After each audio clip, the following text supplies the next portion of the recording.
दोस्तों जय माता दी। कैसे हो आप सभी लोग? आई होप आप सभी लोग बहुत ही ज़्यादा अच्छे होंगे। तो आज हम आपको बताएंगे श्री दुर्गा सप्तशती प्रथम अध्याय प्रारंभ करने जा रही हूँ। तो सभी लोग ध्यान से सुनिए। जो भी व्यक्ति दुर्गा सप्तशती का यह पाठ पढ़ता है या सुनता है उसके जीवन में बहुत सी खुशियाँ और जो भी उसके कष्ट हैं वो सब ही मिट जाते हैं। तो चलिए शुरू करते हैं।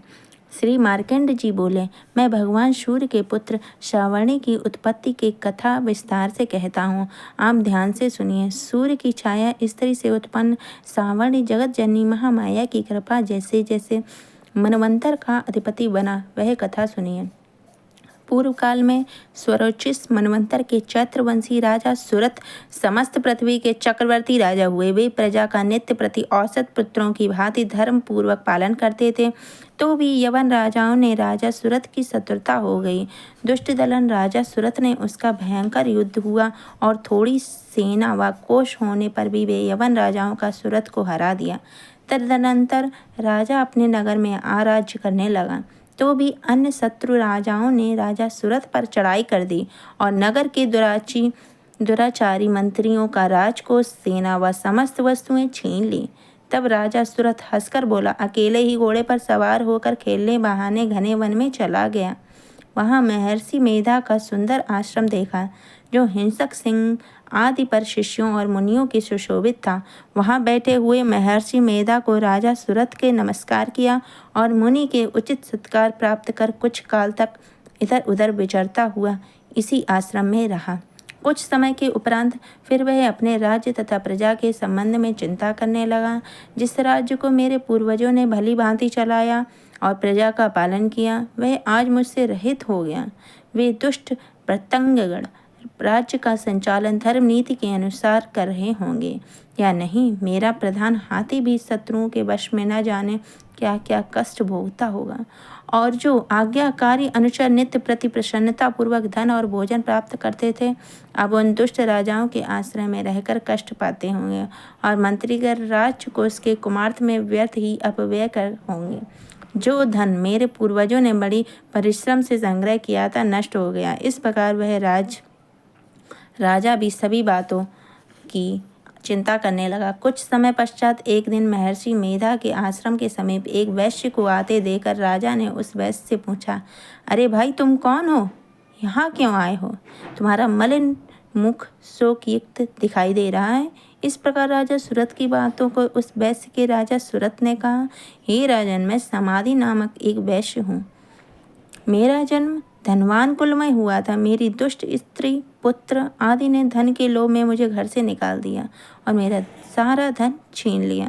मैं धन स्त्री पुत्र से रहित हूँ। अब मैं अकेला दुखी होकर इस वन में आया हूँ। मुझे अपनी स्त्री तथा बंधुओं का कुछ भी नहीं पता है।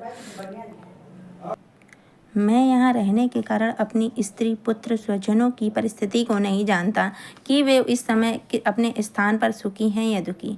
मैं यह भी नहीं जानता कि मेरे पुत्र सदाचारी हैं या दुराचारी हैं। राजा बोला, जिन स्त्री पुत्रादि ने तेरे धन संपत्ति को छीन लिया है, फिर उन्हीं के स्नेह में तेरा मन क्यों आसक्त है? वैश्य बोला, आपने मेरे शिष्य की जो बातें कही वे यथार्थ में सत्य हैं, परंतु मैं क्या करूं? मेरे चित्त में कठोरता नहीं है। जिन पुत्रादि ने धन के लोभ में आकर मुझे घर से निकाल दिया है, हे महीपति राजन, मेरा चित्त फिर भी उन्हीं में आसक्त होता है।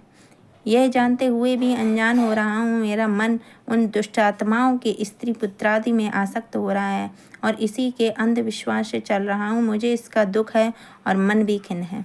मैं क्या करूँ?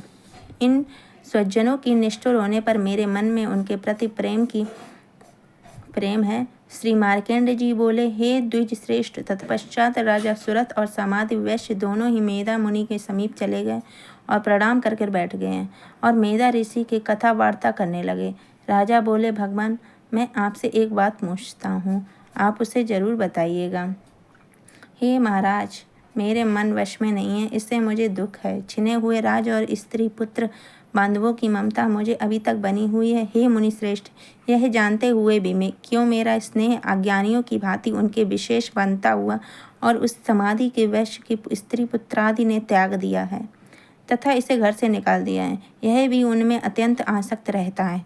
इसी तरह हम दोनों बहुत दुखी हैं। हे महाभाग, उसने दोषों को जानते हुए हम दोनों का हृदय उनके प्रति मोह से आसक्त करता है। इतना ज्ञान होते हुए भी ऐसी ममता क्यों है? हम दोनों को अज्ञानियों की भांति मूढ़ता क्यों उत्पन्न हो रही है?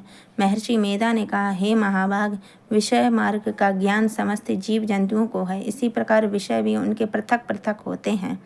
कोई प्राणी दिन में नहीं देखते, कोई रात्र में नहीं देखते, कोई जीवन भर रात्रि के समान दृष्टि से देखते हैं। सभी पुरुष ज्ञानयुक्त हैं, यह सत्य है, इसमें कोई भी संदेह की बात नहीं है। इसी में सभी पशु पक्षी मृगादि ने मनुष्य की भांति ज्ञान होता है। वह स्थूल ज्ञान है। जैसा मनुष्य में आहार आदि की इच्छा उत्पन्न होती है, वैसे ही पशु पक्षी आदि में भी आहार विहार निद्रा और मैथुन की इच्छा उत्पन्न होती है। ज्ञान होने पर पक्षियों का तो देखो तो वे स्वयं मुँह के होने पर भी मोह अपने बच्चों को चोंच के स्नेह में दाना डालकर प्रसन्न होते हैं। मनुष्य भी अपने पुत्र पौत्रों के साथ इसी प्रकार व्यवहार करते हैं, किंतु वह पालन पोषण का बदला लेने की इच्छा से कि वे हमारी वृद्धावस्था आवेगी तो हमारा पालन करेंगे। नर श्रेष्ठ, क्या हम तुम नहीं जानते? पुत्र आदि उनका भरण पोषण ना भी करें तो माता पिता तो करते ही हैं, क्योंकि विश्व की स्थिति को रखने की महामाया के प्रभाव से मोह के गड्ढे में डाल दिए गए हैं। इसमें कोई भी आश्चर्य की बात नहीं है, क्योंकि यह भगवान विष्णु की योग निद्रा है जिसमें संसार मोहित हो गया है। यही भगवान की महामाया है। यह भगवती देवी बड़े बड़े ज्ञानियों के चित्त को बलपूर्वक खींचकर मोह में डाल देती हैं। इस देवी से ने ही चराचर विश्व को उत्पन्न किया है और यह देवी प्रसन्न होकर भक्तों को वरदान देती हैं, जिससे मुक्ति की प्राप्ति होती है। यही मुक्ति की और सनातनी की ब्रह्म ज्ञान स्वरूप विद्या है। यह भगवती के सांसारिक बंधनों की हेतु तथा सर्वेश्वरी है। राजा बोला, हे भगवान, आप जिसे महामाया कहते हैं वह कौन सी देवी है? ध्वज, वह देवी कैसे उत्पन्न हुई हैं? उनका क्या कार्य है? उनके स्वभाव, स्वरूप, उत्पत्ति आदि के विषय में भी मैं जानना चाहता हूँ। सो आप सभी वृत्तांत मुझे सुनाइएगा। ऋषि ने कहा, वह जगन्मूर्ति नित्य और सब चराचर के व्याप्त, तथापि उनकी उत्पत्ति अनेक भांति से है। उस कथा को तुम मुझसे सुनो। यह भगवती देवताओं को कार्य सिद्धि के लिए उत्पन्न होती है और अजन्मा होकर ही उत्पन्ना कहलाती है। भगवान विष्णु संपूर्ण विश्व को त्याग अंत में जल में नियोग निद्रा के शेष सैया पर शयन कर रहे थे। उस समय विख्यात मधु और कैटभ नाम के दो घोर असुर भगवान विष्णु के कान में मैल से पैदा हुए थे। ब्रह्मा जी को मारने के लिए तैयार हुए। ब्रह्मा जी वहीं विष्णु भगवान के नाभि कमल में स्थित है। उन दोनों भयंकर असुरों को मारने हेतु आते हुए देख भगवान विष्णु को सोता हुआ देख ब्रह्मा जी योग निद्रा में प्रसन्नार्थ एकाग्र मन में स्तुति करने लगे, ताकि भगवान विष्णु के नेत्रों में भगवती योग माया अपना प्रभाव हटा लें और भगवान जाग पड़े। वह योग माया विश्वेश्वरी जगन माता, स्थिति संहार करने वाली विष्णु की अतुल तेज वाली निद्रा स्वरूपा अनुपम शक्ति है। ब्रह्मा जी बोले, महामाया, तुम स्वाहा हो, तुम स्वधा हो, तुम वशकार हो, अमृत भी तुम हो, नित्य अर्ध मात्रा भी तुम ही हो। हे देवी, तुम ही संध्या, तुम ही सावित्री, संसार की जननी हो। और हे मातुश्री, आप ही सारे संसार को धारण कर रखा है तथा इस विश्व को रचने वाली आप ही हो। विश्व का पालन संहार करने वाली भी आप ही हो। रचना काल में सृष्टि तथा पालन करने वाले स्थिति स्वरूपा आप ही जगन्मय हो। इस विश्व का संहार काल में संहार स्वरूपा हो। आप महाविद्या, महामाया, महामेधा, महास्मृति, महामोया, महादेवी, महाशुरी हो। हे मातेश्वरी, आप ही समस्त चराचर के तीनों गुण को उत्पन्न करने वाली प्रकृति हो। आप ही कालरात्रि, महारात्रि तथा दारुण मोहरात्रि हो। आप ही ईश्वरीय और बुद्धि को बोध स्वरूपा हो। लज्जा, पुष्टि, सृष्टि, शांति, क्षमा आप ही हो।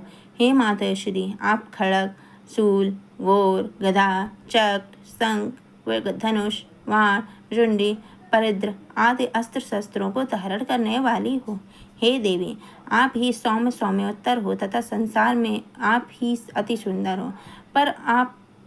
पर अपरों श्रेष्ठ तुम ही परमेश्वरी हो।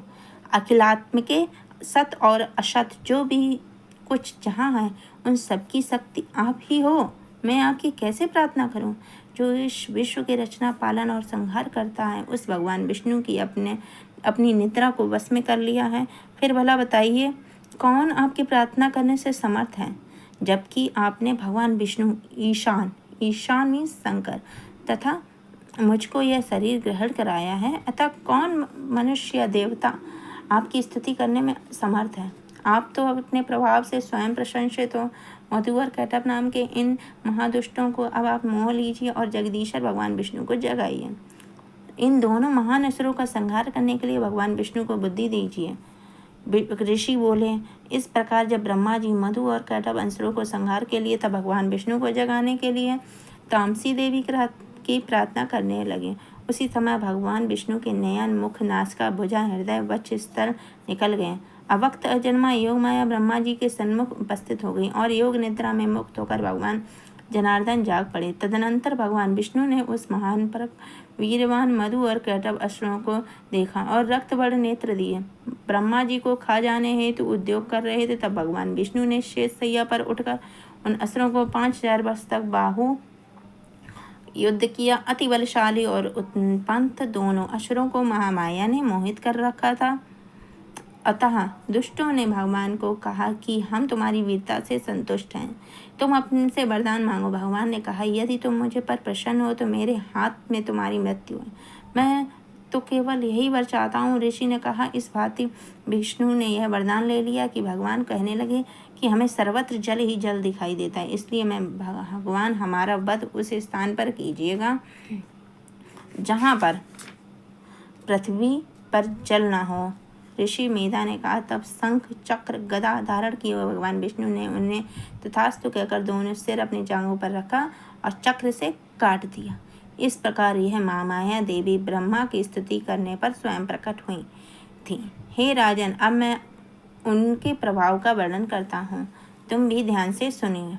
श्री मार्कंड पुराण के सार्वत्रिक मनवंतर के कथा के अंतर्गत देवी महात्म्य का पहला अध्याय समाप्त होता है। तो आप लोग कमेंट करके ज़रूर बताइएगा कि आपको दुर्गा सप्तशती का पहला अध्याय कैसा लगा है। राधे राधे दोस्तों।